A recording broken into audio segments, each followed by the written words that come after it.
Hi guys, ngayon guys, magigisa na naman si Manay ng Baguio beans. Kalahating kilo to guys. Ito yung ating konting baboy.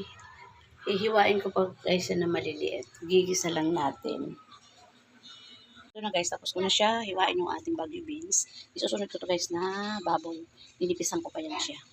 Para medyo dumami yung ating sahog sa ating ginisang Baguio beans. Guys, tapos ko na hiwain yung ating baboy, sibuyas, bawang, at ating gulay. Eto, palalambutin muna natin siya bago ko igigisa siya sa bawang sibuyas. Ito na siya guys, palalambutin muna natin ito bago natin igisa.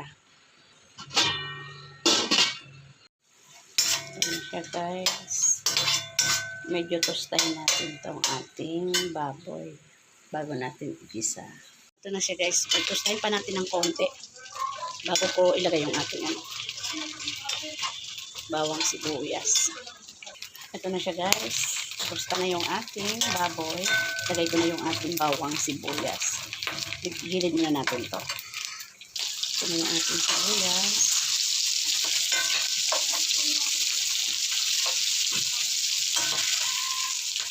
So, nailagay ko na yung bawang. I-brown muna natin ng konti. Ayan. Maya-maya natin anuhin kasi para mag-brown yung ating bawang. Ayan. Ito na siya guys. Lagyan na natin yung ating Baguio beans. Nag-brown na yung ating bawang. Ayan, ang bango. Lagyan ko na siya ng patis. Tapos, ang ating liquid seasoning. At saka ang ating paminta. Ang bango. Ayan na siya. Dagdagan natin yung ating paminta.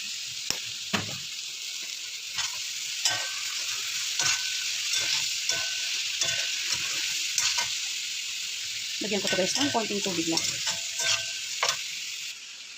Lagyan natin. Ito guys yung sabaw. Pero kung ako sana guys, konti lang. Kaya lang yung mga bata gusto may sabaw. Kaya inano ko dyan.